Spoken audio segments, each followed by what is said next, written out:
Estaba confundida y un poco perdida. Una severa crisis de identidad. ¿Cuánta estabilidad aporta esta frase al notorio santo grial? El personaje de Edward Norton en el Club de la Lucha parten de la idea errónea, sana dosis de este. Hola, ¿cómo están? Acabo de volver del cine.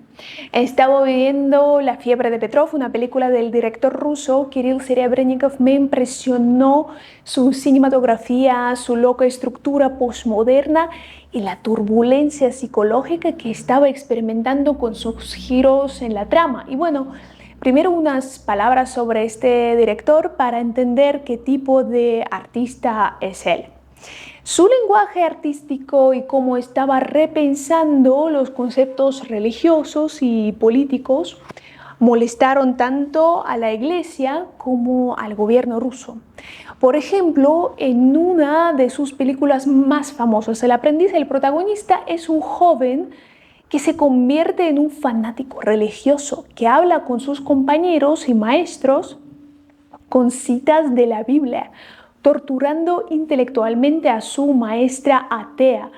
Este tipo de, investigaciones artísticas y varias obras de teatro subversivas lo convirtieron en persona non grata en Rusia. Las autoridades rusas fabricaron un caso de lavado de dinero contra él, por lo que durante un tiempito incluso estuvo bajo arresto. La historia que he visto es sobre la familia Petrov, que parece llevar una vida tranquila, aunque esconden algo impactante. Debido a la infección de gripe que azota su pequeño pueblo, confunden la realidad con la fantasía. Toda la historia transcurre en el escenario de la Rusia postsoviética, en un país del que a veces el pasado parece no haberse ido nunca. Esa es una historia donde el pasado se fusiona con el presente, el futuro, donde las personas no saben si están vivas o muertas, donde el sueño y la agonía se encuentran con la realidad. Es por eso que después de ver esta película estaba confundida y un poco perdida, pensando cuál es la idea principal de la película. Por un lado, ¿qué esperar de una película con una narrativa no lineal? Pero por otro lado, apuesto a que fue la mera idea del director, hacernos juntar todas las piezas esparcidas por toda la trama. Un sentimiento muy similar al que podemos experimentar mientras buscamos un propósito de vida. Estamos convencidos de que tenemos que encontrar un solo propósito. Y cuánta alegría podemos experimentar al decir: he encontrado el propósito de mi vida, ahora soy libre. Cuánta estabilidad aporta esta frase a nuestro cerebro, ¿no? Se siente increíble encontrar el propósito, ¿verdad? Pero en 5 o 10 años o menos te quedas perplejo. ¿Por qué siento que lo vacío me devora por dentro? ¿Qué pasaría si tuviéramos varios propósitos de vida, pero en diferentes etapas de la vida? Como en esta película, por ejemplo, es casi imposible descifrar cuáles son los personajes principales, cuál es la trama principal. Bueno, eso depende de un momento de la historia, es un cambio constante de propósito, de personajes. Luchamos por liberarnos de nuestro trabajo, de cualquier actividad rutinaria, de un negocio que solía gustarnos. Porque duele reconocer que este propósito ya no es viable. No significa que nos equivocamos, significa que ya es hora de migrar a otra experiencia. Era un propósito de tu vida. Ahora es el momento de enriquecer tu vida con nuevas aventuras. En el mundo del trabajo, nuestros padres pueden haber pasado toda su carrera en una empresa, pero hoy en día la gente cambia de trabajo de forma rutinaria cada 2 o 5 años. En mi opinión, es un intento de aceptar nuestra naturaleza cambiante, intereses cambiantes, opinión cambiante, nuestro espíritu en evolución. Somos seres humanos multifacéticos y con múltiples talentos.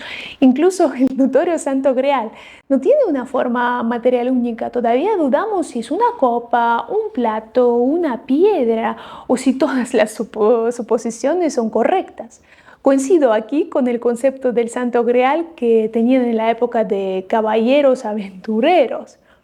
Buscar un propósito no es un punto final, es una búsqueda espiritual constante que no se puede terminar. Entonces reformulé la pregunta para mí misma: ¿cuál es el propósito de mi vida ahora? Y me quité un gran peso de los hombros, el peso de un posible error, de la responsabilidad de encontrar un solo propósito. Martín Lutero también tuvo una severa crisis de identidad. Durante una parte importante de su vida estuvo decidido a dedicar su vida a la iglesia y a ciertos valores religiosos que lo molestaban algún tiempo después. Y si hubiera traicionado sus molestias hacia los pensamientos que antes había tenido, siendo fiel a sus convicciones anteriores. Y aquí otra pregunta: ¿cómo se da esta migración de un estado a otro? Kirill Serebrennikov, este director, también lo cuestiona. En esta película hay una agencia de viajes que se llama Hades. Su eslogan dice: es hora de salir, de largarnos. ¿Desde dónde? ¿Hacia dónde debo ir? ¿A otra dimensión? ¿A otra etapa de la vida? Al menos sabemos de dónde debemos salir, al menos de aquí, de dónde estamos ahora mismo, salir del pantano que te está chupando. Y otro detalle interesante de esta película: había una mujer que cobraba los billetes de autobús, los pasajes. ¿La recuerdas? Si aún no has visto la película, solo presta atención a su personaje, porque ella es una Caronte real que transporta a las personas de una realidad a otra. Después de las escenas en el autobús, siempre nos encontramos en diferentes realidades, reales o ilusorias, actuales o póstumas, ya conocidas o en algún lugar en circunstancias completamente nuevas. Al final de la película, cuando un cadáver viviente entra al autobús, se puede ver que esta mujer se convierte en un zombie, un personaje que es de otra dimensión totalmente. Una cosa más que prueba que esta mujer es una encarnación de la identidad de Caronte: a lo largo de la película pide a los pasajeros que paguen sus boletos. Un detalle tan común de nuestra rutina diaria se convierte literalmente en un acto metafísico y requiere respuestas precisas a algunas preguntas existenciales. ¿Cuánto debo pagar por un boleto para migrar a otro estado? ¿Cuánto debo pagar por mi vida, por cualquier tipo de experiencia? ¿Pagaremos nosotros por nuestra felicidad? ¿Se cobrará nuestro éxito profesional? ¿Cuánto me costará un error? ¿Quién determina este precio? ¿A quién debo yo pagar exactamente? ¿A Dios, al universo, al gobierno nacional, a un psicólogo, a un chamán o a mí mismo? Si hay algún número de tarjeta exacto donde transferir este pago, ¿qué piensas? ¿Hay alguna respuesta a estas preguntas más allá de una perspectiva religiosa que sugiere una fuerza superior, desconocida, que puede castigarnos o favorecer? Escribe en los comentarios qué piensas alrededor de este tema. La narrativa fílmica implica literalmente que la frontera entre el mundo real y el metafísico, o entre las experiencias conocidas y desconocidas, es transparente y frágil. En cualquier momento de la vida se puede abrir la puerta que conducirá a tal contexto que está más allá de nuestra experiencia. Por ejemplo, en esta película, una pared sólida puede romperse de repente como una hoja de papel. Esa es una excelente metáfora o recordatorio de que en cualquier momento podemos ser parte de algo que cambiará nuestra vida y dividirá nuestra vida en un antes y un después. Entonces, teniendo esto en cuenta, debemos desarrollar habilidades de adaptabilidad para no ser víctima de las circunstancias, para desarrollar tu antifragilidad, digamos. ¿Cómo ser antifrágil? Estar abierto a nuevas experiencias que no son tan comunes para ti. Comunicarte, hablar con las personas que nunca han sido parte de tu círculo social. O literal lanzarte a actividades desafiantes que traerán una buena y sana dosis de estrés a tu rutina diaria. La estabilidad por la que todos luchamos, queremos, está haciendo más frágil nuestra existencia. Si nuestros días son los mismos que tiene el personaje de Edward Norton en el Club de la Lucha, no sé, ¿te has dado cuenta de que no tenía hasta nombre? Porque ni siquiera se lo merece. Su vida es impersonal, nada cambia en su vida, no hay nuevas aventuras, no hay nuevas conexiones neuronales. El cuerpo humano en un negocio, digamos, viable requiere estrés y sacudidas. Esa estabilidad artificial resultará entonces en pérdidas aún mayores.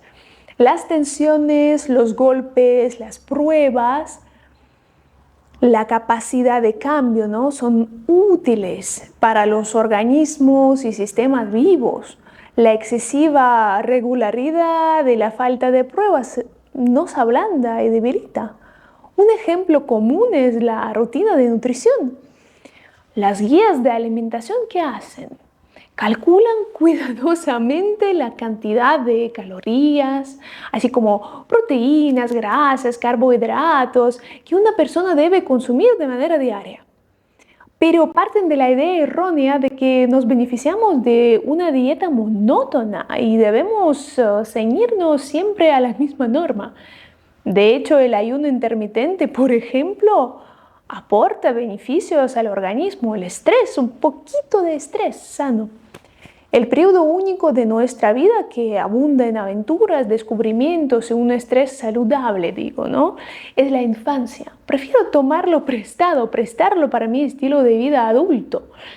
Muchas situaciones de la película me hicieron pensar justo en lo importante que es la infancia en la vida de un adulto.